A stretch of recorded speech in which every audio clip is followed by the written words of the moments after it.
बिस्मिल्लाहिर्रहमानिर्रहीम अस्सलामु अलैकुम। मैं साराना इकरामुल्लाह हूँ और आज आपको क्लास 8 के मैथ की एक्सरसाइज 4.2 का आगाज़ करते हैं।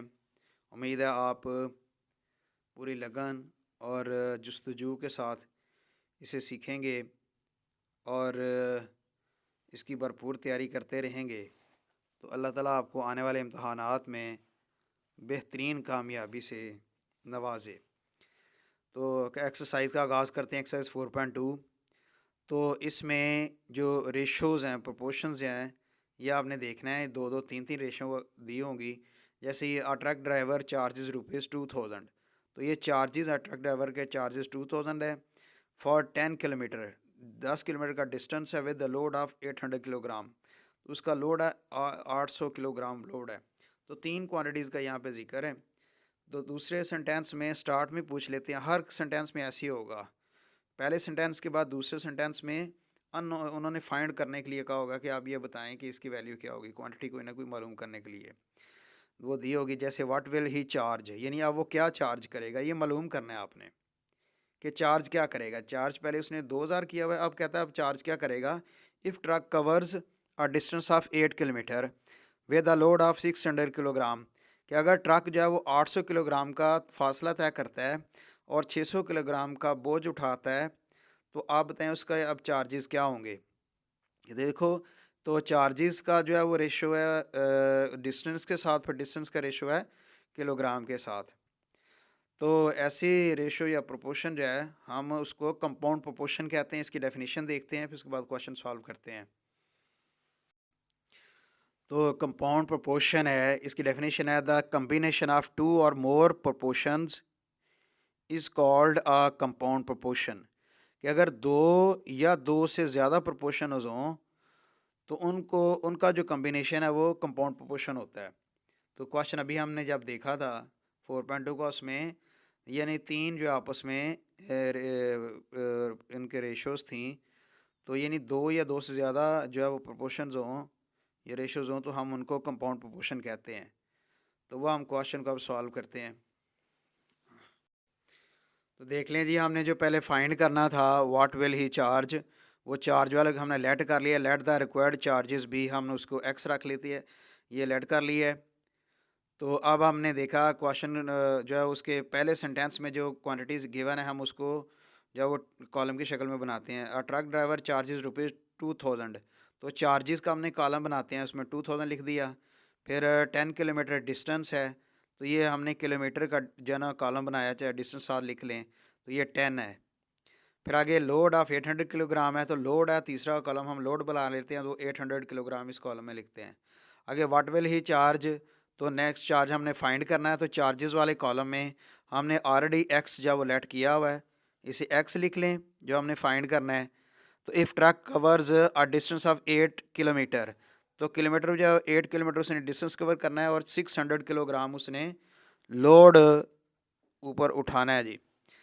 तो इन क्वेश्चंस में ये आपने चूँकि प्रोपोर्शन के क्वेश्चंस हैं, तो जो एक्स वाला कॉलम होता है वो आपको पता है कि वो हमेशा डायरेक्ट प्रोपोर्शन होता है, हम उसका एरो साइन अपवर्ड रखते हैं।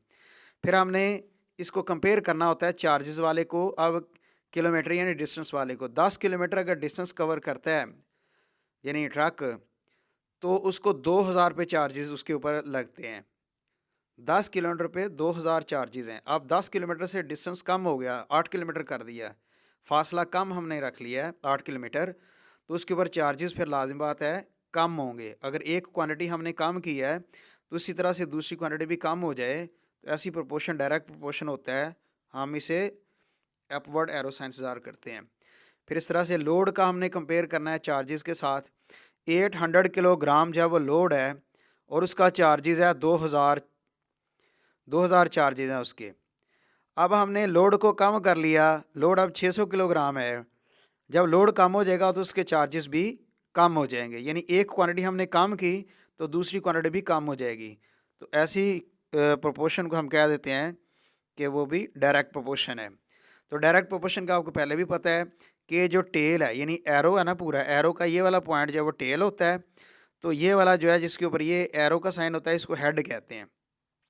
तो टेल वाले को आपने ऊपर लिखना होता है। जब आपने इसको फ्रैक्शन में लिखना है तो ओवर में आपने एरो वाला साथ वाला नंबर लिखना होता है 2000। फिर इक्वल में अब ये दो रेशोज़ हैं, इनको हमने दोनों को इकट्ठा लिखना है। इधर 8 जो है वो ऊपर लिखेंगे, ओवर में 10 आएगा, फिर आगे मल्टीप्लाई डाल के ये 600 ऊपर लिखेंगे क्योंकि टेल वाला है, और एरो हेड वाला जो है वो नीचे लिखेंगे 800।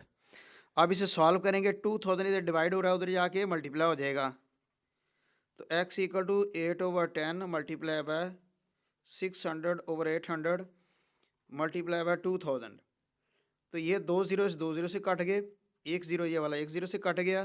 फिर उसके बाद ये 8 1 8 8 1 8 हो जाएगा। तो x इक्वल टू आ जाएगा, 6 को 2 से मल्टीप्लाई कर दें क्योंकि ये 2 जो है वो 600 से मल्टीप्लाई हो रहा है। 2 6 12, तो असल में 2 0 साथ आ जाएंगे, 2 0 2 0 0। तो ये ₹1200 आंसर आता है इस पार्ट का। इसी तरह से हम क्वेश्चन नंबर 2 स्टार्ट करते हैं। Question 2, 10 men can repair 5 machines in 2 days। तो देखें इनमें क्वांटिटीज़ गिवन है, 10 मैन है और 5 मशीन्स हैं और 2 days हैं। How many machines are repaired. अब हमें मशीन को फाइंड करना है कि कितनी मशीन रिपेयर हो जाती हैं बाय 10 मैन, 8 आदमियों से, इन 3 days 3 दिनों में। यानी कितनी मशीनें 8 आदमी 3 दिनों में रिपेयर करेंगे। अगर हमारे पास 10 आदमी हैं और वो 5 मशीनें 2 दिनों में रिपेयर कर सकते हैं, तो हमने ये मशीन को लेट कर लिया। Let the required machines be X हैं। उसके बाद फिर जो हमने मालूम करना होता है ना एक्स, वो हमें पहले लिखना चाहिए, वो मशीन्स को पहले लिख लें। हालांकि फर्स्ट सेंटेंस की जो तरतीब होती है वो तरतीब भी हम फॉलो कर सकते हैं। तो ये आपकी अपनी चॉइस है, इस तरतीब से आपने चलना है, इस तरह लिख लें।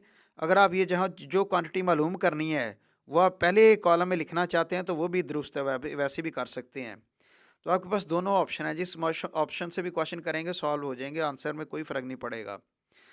तो हाउ मेनी मशीन्स का जो कॉलम हमने पहले रख लिया। तो जब कॉलम पहले रख लिया तो मशीन्स के बाद फिर आगे दूसरा था कि 8 मैन है और 3 डेज़ हैं, तो मैन और डेज़ जो है वो बाद में लिख दिया। अब हम फर्स्ट सेंटेंस में इसकी जो वैल्यूज पुट करेंगे, 10 मैन है तो मैन वाले कॉलम में 10 लिख दिया। फिर 5 मशीन्स हैं, मशीन्स में 5 लिख लिया। उसके बाद 2 डेज़ हैं तो डेज़ के कॉलम में 2 लिखा। अब आगे how many machines are repaired, वो रिपेयर करनी है, वो आ जाएगा एक्स क्योंकि हमने लेट किया हुआ है। और 8 मैन है तो मैन वाले कॉलम में 8 आएगा, और 3 डेज़ है तो डेज़ वाले कॉलम में 3 आता है। अब हमने डायरेक्ट प्रोपोर्शन इन्वर्स प्रोपोर्शन का हिसाब रखना है। तो आपको पता है कि एक्स वाला कॉलम जो है वो हमेशा डायरेक्ट प्रोपोर्शन होता है। फिर हम इसको कंपेयर करते हैं मैन को मशीन के साथ। 10 आदमी जो हैं वो मिलकर 5 मशीनें मरम्मत करते हैं। अब आदमी कम हो गए, 10 आदमी से अब हमने आदमी 8 कर लिए हैं। तो जब आदमी कम हो जाएंगे तो कम आदमी मशीनें भी तो कम ही मरम्मत करेंगे। तो इसका मतलब है एक क्वांटिटी अगर कम हुई है तो दूसरी भी कम हो जाए, तो हम उसको डायरेक्ट प्रोपोर्शन रखते हैं, एरो साइन अपवर्ड होगा। अब डेज़ को मशीन से कंपेयर करते हैं, 2 डेज़ हैं, 2 दिनों में 5 मशीनें जो है वो दुरुस्त होती हैं, रिपेयर होती हैं। तो अब हमने दिन जो है वो ज़्यादा कर दिए, 3 दिन कर दिए। तो 3 दिन में जब 2 दिनों में 5 मशीनें हमारी जो है वो रिपेयर होती हैं, मरम्मत होती हैं, तो दिन हमने ज़्यादा कर दिए। तो दिन ज़्यादा करने से तो मशीनें भी हम ज़्यादा जो है वो रिपेयर कर सकते हैं। इसका मतलब एक क्वांटिटी हमने ज़्यादा की है तो दूसरी भी ज़्यादा हो जाती है। तो ऐसी क्वांटिटी को जब ऐसा हो जाए तो हम उसको डायरेक्ट प्रोपोर्शन रखते हैं। जब ऐसे एरो साइन लग जाते हैं उसके बाद फिर आप इसको लिखते हैं। टेल वाले नंबर को आप पहले लिखते हैं ऊपर, और नीचे जो है वो हेड वाले नंबर को लिखते हैं इस तरह। ये 8/10 फिर मल्टीप्लाई 3/2। अब 5 इधर डिवाइड हो रहा है, उधर जाकर मल्टीप्लाई हो जाएगा। X equal to 8/10 multiply by 3/2 multiply 5। फिर आप कैंसिलिंग कर लें, 5 1 ज़ा 5, 5 2 ज़ा 10। फिर उसके बाद 2 से कैंसिल कर लें, 2 1 ज़ा 2, 2 4 ज़ा 8। फिर ये 2 से कैंसिल कर लें, 2 1 ज़ा 2, 2 ज़ा 4। तो 2 को 3 से मल्टीप्लाई करें 6। तो ये 6 मशीन्स आंसर आ जाता है जो हमने फाइंड करना था। अब इसके बाद क्वेश्चन नंबर जो है वो 3 है। क्वेश्चन नंबर 3 देख लें। क्वेश्चन नंबर 3 में लिखा है 12 man can do a work in 8 days, कि 12 आदमी हैं वो एक काम है वो 8 दिनों में मुकम्मल कर सकते हैं। How many man can do 3 times of that work in 16 days. अब ये हाउ मैनी मैन है ये मालूम करना है, तो हम इसको क्या करेंगे, हम यहाँ इसे लेट कर लेंगे। ठीक है जी, हम इसको जब वो सॉल्व करते हैं जी, तो हाउ मैनी मैन हमने लेट कर लिया, let the required man B x, यानी हमें मालूम करने हैं आदमी। उसके बाद देखें कॉलम बना लेंगे, मैन हमने पहले मैन है और एक वर्क है और तीसरा 8 डेज है। तो मैन का कॉलम हमने बनाया और देखें मैन ही हमने फाइंड करने थे, तो मैन कॉलम पहले आ जाएगा। फिर उसके बाद वर्क है, वर्क का कॉलम बना लिया और फिर उसके बाद डेज़ है, डेज़ का कॉलम बनाया। तो 12 मैन है, मैन के नीचे 12 लिख दिया। वर्क है तो वर्क के नीचे 1 लिख दिया, आ का मतलब यहाँ 1 है। 8 डेज़ है तो डेज़ के नीचे 8 लिखा। How many man can do, man हमने फाइंड करना है तो एक्स लिखा। 3 टाइम्स ऑफ दैट वर्क, कि ये जो वर्क है ये अब 3 गुना हो गया है, तो यहाँ पे 3 लिखा हमने वर्क में और आगे 16 डेज़ हैं तो डेज़ में 16 कर दिए। अब देखें, अब सोल्यूशन अब करेंगे। ये एक्स वाला कॉलम तो डायरेक्ट प्रोपोर्शन होता है अपवर्ड डायरेक्शन में, इसका जो एरो साइन होगा। अब हमारे पास काम है, एक काम है, वो 12 आदमी उस काम को कर लेते हैं। तो अब हम क्या करते हैं, अब हमें 3 काम है, यानी 3 गुना काम बढ़ गया हमारा। जब हमारे पास एक काम था तो हमारे जो वो 12 मैन उसको कर लेते थे, लेकिन अब हमने 3 गुना काम जो वो ज़्यादा कर लिया। जब हमने काम ज़्यादा कर लिया तो हमें मैन भी यानी आदमी भी ज़्यादा चाहिए होंगे, यानी एक क्वांटिटी को हमने ज़्यादा किया दूसरी भी ज़्यादा ज़्यादा हो जाएगी, तो ये डायरेक्ट प्रोपोर्शन है। फिर इस तरह से 8 डेज़ में हम 12 आदमियों से काम ले लेते हैं।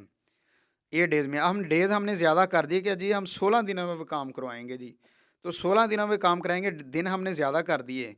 तो दिन ज़्यादा करने से हमें आदमी कम काम जो है वो हमें कम आदमी लगाने पड़ेंगे उस काम के लिए।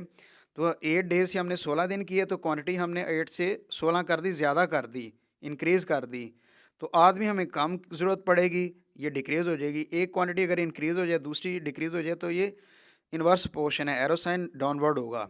उस तरह फिर वैल्यू पुट कर दी, एक्स जो है वो ऊपर लिखेंगे x/12 फिर इक्वल टू ये 3/1, फिर ये 8 एरो ये 8 जो है टेल की शक्ल में है, तो 8 ऊपर लिखेंगे 16 नीचे, और 12 नीचे डिवाइड हो रहा है, इधर आके मल्टीप्लाई हो जाएगा।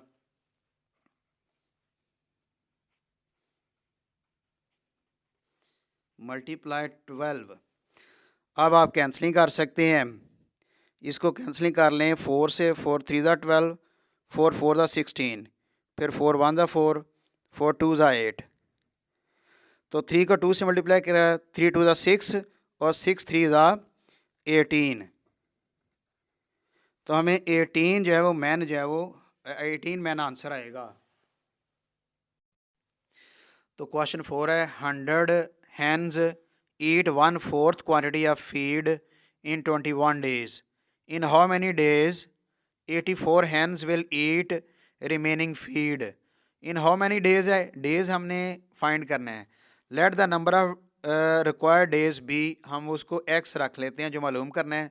तो यही डेज को हम जो पहले कॉलम की शक्ल में लिख लेते हैं। फिर पहले सेंटेंस में आ जाएंगे 100 हैंस हैं, तो हैंस का कॉलम बनाएंगे दूसरा, फिर आगे 1/4 क्वांटिटी ऑफ फीड है, तो फीड का हम जो है वो तीसरा कॉलम बना देंगे। तो डेज़ का कॉलम हमने पहले बना लिया, अब इसकी वैल्यू पुट करेंगे।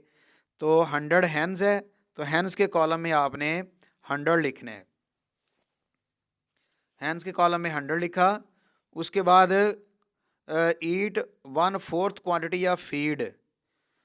तो फीड जो है हमने 1/4 क्वांटिटी, तो 1/4 आमतौर पर हम जब लिखते हैं, हाँ जी 1/4 को हम 1/4 लिखते हैं, तो हमारे पास जो फीड है वो 1/4 है, ये 1/4 है।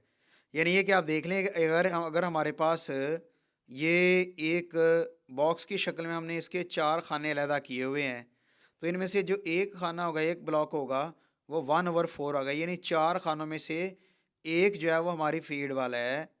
तो ओवर 4 का मतलब है ये 4 खाने हैं, तो बाकी आप देख लें बाकी 3 खाने बचते हैं, तो बाकी हिस्सा जो है वो रिमेनिंग होता है, वो 3/4 पोर्शन होता है। तो इन how many days, in how many days हमने फाइंड करना, वो एक्स रखा, आगे 84 हैंस है, हैंस के नीचे कॉलम में 84 लिखा। Will eat remaining feed, remaining यानी बाकी फीड जो है वो, बाकी फीड के बारे में बताना है कि बाकी फीड जो है वो कितने दिनों में जब वो खा लेंगी। तो बाकी जो रिमेनिंग है वो 3/4 आएगा, तो 3/4 फीड के कॉलम में आता है। अब हमने डायरेक्ट इनवर्स प्रोपोर्शन को देखना है, तो डेज वाला कॉलम जो एक्स वाला कॉलम है ये डायरेक्ट प्रोपोर्शन होगा। अब देखिए 100 हैंड्स हैं, 100 हैंड्स जो हैं वो 21 डेज़ के लिए अपनी फीड जो है वो कर लेती हैं। लेकिन अब क्या 100 हैंड्स की जगह हमने 84 हैंड्स कर ली। ये हमने जो मुर्गियाँ हैं वो कम हैं, अब मुर्गियाँ 100 से कम हो गई, 84 हो गई। तो लाज़िम बात है, तो फिर जब 100 मुर्गियाँ थी तो वो 21 दिनों में फूड को यूज़ कर लेती थी। तो अब 84 हैंड्स हैं, तो वो कम दिनों, अगर मुर्गियाँ कम हो गई तो कम दिनों में खुराक भी जो है वो इसकी कम दिनों में खुराक नहीं चलेगी, बल्कि ज़्यादा दिन तक खुराक वो चल सकेगी। तो इसका मतलब है कि अगर एक क्वांटिटी हैंड्स अगर कम हो गई हैं तो दिन जो है वो बढ़ गए हैं, वो ज़्यादा हो गए हैं। तो जब एक क्वांटिटी कम हो जाए, दूसरी क्वांटिटी ज़्यादा हो जाए, तो ये इन्वर्स प्रोपोर्शन होगा। इस तरह से ये फीड है, 1/4 फीड जो है वो 21 डेज़ के लिए काफ़ी है। तो 1/4 डे जो है ये कम क्वांटिटी होती है, यानी फोर्थ पोर्शन में से अगर एक पोर्शन आ जाए 1/4, तो ये कम क्वांटिटी है, वो 21 दिनों के लिए है। अब हमारे पास क्वांटिटी ज़्यादा 3/4, तो ज़्यादा क्वांटिटी अगर हमारे 3/4 हमारे पास ज़्यादा खुराक है या ज़्यादा क्वांटिटी है, तो वो ज़्यादा दिनों के लिए चलेगी। तो एक क्वांटिटी अगर हमने ज़्यादा की तो दूसरी क्वांटिटी भी ज़्यादा हो जाए, तो वो डायरेक्ट प्रोपोर्शन होगा। तो हमने इस तरह से एरो और टेल की शक्ल में लिखना है। टेल में जो x/21 है, तो इसका जो है वो टेल ऊपर है तो 100 ऊपर आएगा, तो 84 जो है ऊपर के नीचे आएगा। आगे मल्टीप्लाई, ये 3/4 ऊपर आ जाएगा तो 1/4 बटे के नीचे आ जाएगा। 21 इधर डिवाइड हो रहा है, इधर जाके मल्टीप्लाई हो जाएगा। तो हमने इसको इस तरह से लिखना है, तो 100/84, फिर इसके बाद ये 3/4 को आपने फुल फ्रैक्शन फॉर्म में लिख दें। ये नीचे वाली जो फ्रैक्शन है ये ऊपर जाके मल्टीप्लाई हो जाएगी और वैल्यू उलट जाएगी। यहाँ 4/1 है तो 1/4 है, तो यहाँ पे 4/1 हो जाएगी। तो 21 इधर डिवाइड हो रहा है, इधर आके मल्टीप्लाई हो जाएगा। तो x इक्वल टू आप देख लें, अब कैंसलिंग कर सकते हैं, 4 1 दा 4, 4 1 दा 4। फिर 21 के टेबल में पढ़ें, 21 दा 21, 24 ज़ा 84। फिर 4 से आप 100 को कैंसिल कर लें, 4 25 ज़ा 100 होता है। तो आगे 25 और 3 बाकी बचता है, 25 3 दा तो 75 डेज आंसर आएगा। देखा जी, क्वेश्चन नंबर 5 है, in a factory 49 workers make 1050 articles in 10 hours. के 49 मुलाजम हैं, वो 150 चीज़ें 10 घंटों में वो बनाते हैं। 1 डे 4 वर्कर्स वर एबसेंट। एक दिन 4 वर्कर जो है, 4 जो मज़दूर हैं, ये 4 मुलाजम हैं, वो नहीं आए, गैर हाज़िर थे। तो पहले 49 वर्कर्स थे तो 4 कम हो जाएंगे, तो 45 रह जाएंगे। तो इन how many hours can remaining workers make 1350 articles. तो कितने घंटों में बाकी जो है वो मुलाजम या बाकी वर्कर कितने घंटों में, यानी 45 जो है वो वर्कर रह गए थे, वो 1350 चीज़ें वो बना सकते हैं। वो कितने जो है वो घंटे लगेंगे उनको। तो आवर्स हैं चूँकि वो फाइंड करने हैं, तो लेट द रिक्वायर्ड आवर्स भी जो हमने एक्स कर लेते हैं। उसके बाद फिर हम इसकी तरतीब देते हैं। देखें कि late the required number of hours भी एक्स है, जो हमने मालूम करने हैं आवर्स। आगे फिर आवर्स को हमने स्टार्ट पे लिख दिया। फिर इसकी तरतीब क्वेश्चन जो है वो सेंटेंस के शुरू में आ जाएंगे। फैक्ट्री 49 वर्कर्स, तो वर्कर्स का हम कॉलम बनाते हैं। आगे उसके बाद दूसरा फिर कॉलम बनाते हैं आर्टिकल्स का, 1050 आर्टिकल का कॉलम बना लिया। तो तीसरा आर्टिकल वो फिर आवर्स आता है, वो हम पहले कॉलम बना चुके हैं, फाइंड करना था। तो अब देखिए, पहले अब लिखना हमने इस तरफ से शुरू करना है। 49 वर्कर्स हैं, वर्कर्स के कॉलम में 49 लिखा। फिर आर्टिकल्स है 1050 आर्टिकल के कॉलम में लिखा। फिर आगे 10 आवर्स हैं, आवर्स के कॉलम में हमने 10 लिखा। बेशक बाद में जाके लिखना पड़े, तो आपने इसकी तरतीब जो है इस तरह रखें और अपनी तरतीब आपने यहाँ पे रखनी है। फिर उसमें 1 डे 4 वर्कर्स वर एब्सेंट, 4 वर्कर चले जाते हैं। तो वर्कर कॉलम में आपने क्या करना है, 49 पहले वर्कर थे, उसमें से 4 माइनस कर दें, तो 45 आपकी वैल्यू होगी या वर्कर्स में। इन how many hours can remaining, how many hours, in hours find करने हैं, उसके लिए आपने एक्स लिखना है। तो workers make, remaining workers make 1350 articles, article में 1350 लिखना है। तो आवर्स वाले कॉलम देखिए, इसमें कॉलम है ये डायरेक्ट प्रोपोर्शन होता है। अब वर्कर्स है 49 वर्कर्स हमारे पास, वो 10 घंटे काम करके अपना काम पूरा कर लेते थे। अब 49 वर्कर्स से 4 कम हो गए, अब लाज़िम बात है 45 वर्कर्स रह गए हैं, तो 45 वर्कर्स हमारे पास कम हो गए हैं। तो लाज़िम बात है जब कम वर्कर होंगे, काम उनको फिर ज़्यादा घंटे करना पड़ेगा। एक क्वांटिटी हमने कम की तो दूसरी क्वांटिटी ज़्यादा हो गई, तो ये इन्वर्स प्रोपोर्शन होगा। फिर आगे आर्टिकल्स हैं हमारे पास 1050 हैं, तो 10 घंटों में हम वो काम कर लेते हैं। अब आर्टिकल हमने ज़्यादा कर दिए हैं, 1350 आर्टिकल ज़्यादा किए हैं। जब हमने आर्टिकल ज़्यादा किए हैं तो हमें घंटे भी ज़्यादा लगेंगे उनको पूरा करने के लिए। तो एक क्वांटिटी का हमने ज़्यादा किया, दूसरी भी ज़्यादा हो जाए, तो ये डायरेक्ट प्रोपोर्शन है। उस तरह से हमने फिर इसको वैल्यू को लिख दिया x/10, और ये वाली 49 ऊपर लिखेंगे, 45 नीचे। अगर मल्टीप्लाई फिर ये 1350 ऊपर आएगा, तो 1050 नीचे लिखा जाएगा। तो इसके बाद ये फिर 10 डिवाइड हो रहा है, इधर आके मल्टीप्लाई हो जाएगा। तो 49 ओवर जो है वो ये वैल्यू लिख देंगे 45 का 1350 ओवर 1050 मल्टीप्लाई बाय 10। इसकी कैंसिलिंग वगैरह आप बेशक कैलकुलेटर से कर लें या खुद कर लें, तो आगे 14 आवर्स आंसर आ जाता है। तो 14 आवर जो है ये हमें वो लगेंगे, अगर 1350 आर्टिकल्स बनानी है तो 14 घंटे हमें जो है वो लगेंगे। क्वेश्चन नंबर 6 है, for 28 scouts 160 kilogram food is sufficient. Sufficient का मतलब होता है काफ़ी है, यानी इतनी ज़्यादा, इतनी ज़रूरत के मुताबिक काफ़ी है वो। फॉर 6 डेज़ के 28 स्काउट हैं, 168 किलोग्राम खुराक उनके लिए 6 दिनों के लिए काफ़ी है। फॉर हाउ मैनी डेज़, यानी कितने दिनों के लिए, ये हमने हाउ मैनी डेज़ को हमने लेट कर लेना है, let the required number of days. For how many days 100 kilogram food is sufficient if 8 more scouts join them. कहता है अगर 144 किलोग्राम हमारे पास फूड है तो वो काफ़ी होगी अगर 8 स्काउट जो है मज़ीद इनमें शामिल हो जाते हैं। तो पहले हमारे पास स्काउट थे 28, अब 8 और शामिल हो गए तो 36 हो जाएंगे। तो 144 किलोग्राम की जो फूड है वो कितने दिनों के लिए काफ़ी होगी। तो हमने जो है इसको इस तरह से सॉल्व करना है कि जो है वो late the required number of days भी एक्स है हमारे पास। आगे फिर हमें करना है जी फॉर 28 स्काउट्स है, तो स्काउट्स वाले कॉलम में हमने 28 लिखना है। फिर आगे फूड वाले कॉलम में 168। फिर आगे डेज़ वाले कॉलम में जो हमें 6 लिखना है शुरू में। फिर आगे फॉर हाउ मैनी डेज़ हमने रिकॉर्ड ये मालूम करना है, तो वो एक्स हैं। एक्स जो है वो मालूम करने के लिए मालूम करने हैं कितने दिन हैं। आगे 144 किलोग्राम है फूड है, तो 144 किलोग्राम जो है वो फूड वाले कॉलम में लिखें। इफ़ 8 मोर स्काउट्स, 8 ज़्यादा स्काउट आ गए हैं, 28 पहले थे, इसमें +8 किया तो 36 स्काउट जो है वो हो जाएंगे। तो अब हम इसके मालूम करेंगे कि ये पहले डायरेक्ट प्रोपोर्शन है ये एक्स वाले कॉलम को। फिर देखिए 28 स्काउट्स थे, तो 6 दिनों के लिए उनके पास जो वो मौजूद था, जो क्वांटिटी हमें चाहिए थी फूड की। अब स्काउट ज़्यादा हो गए, जब स्काउट ज़्यादा हो जाएंगे तो ज़्यादा लोगों के आने से कम दिनों में खुराक ख़त्म हो जाएगी। तो इसका मतलब है कि फिर एक क्वांटिटी को हमने ज़्यादा किया तो दूसरी क्वांटिटी कम हो जाए, तो ऐसी क्वांटिटी इन्वर्स प्रोपोर्शन होती है, तो एरो साइन जो है वो नीचे की तरफ होगा। फिर आगे फूड है 100 किलोग्राम फूड है, वो 6 दिनों के लिए काफ़ी है। अब हमने फूड कम कर दी है, 140 किलोग्राम फूड कर दी है। जब एक क्वांटिटी हमने कम की तो ये कम दिनों में फिर जाके जो है ना वो ख़त्म होगी, क्योंकि हमारे पास खुराक भी कम है, तो वो कम दिनों में ख़त्म होगी जाके। तो ये डायरेक्ट प्रोपोर्शन है, यानी एक क्वांटिटी कम की तो दूसरी क्वांटिटी भी कम हो जाएगी। हम इस तरह से हम इसे सॉल्व करेंगे एरो के मुताबिक। एक्स ओवर जो है वो हम करेंगे, तो एक्स ओवर जो है वो 6 है, फिर इक्वल टू ये 28 जो है ऊपर लिखेंगे, ये टेल की वजह से, हेड की वजह से, एरो के हेड की वजह से 36 नीचे आएगा। फिर आगे 144 ऊपर लिखेंगे, 168 नीचे। 6 यहाँ डिवाइड हो रहा है, इधर आके मल्टीप्लाई हो जाएगा। इसकी कैंसलिंग वगैरह कर लें कैलकुलेटर से, तो एक्स इक्वल टू जो 4 डेज़ आंसर आ जाता है।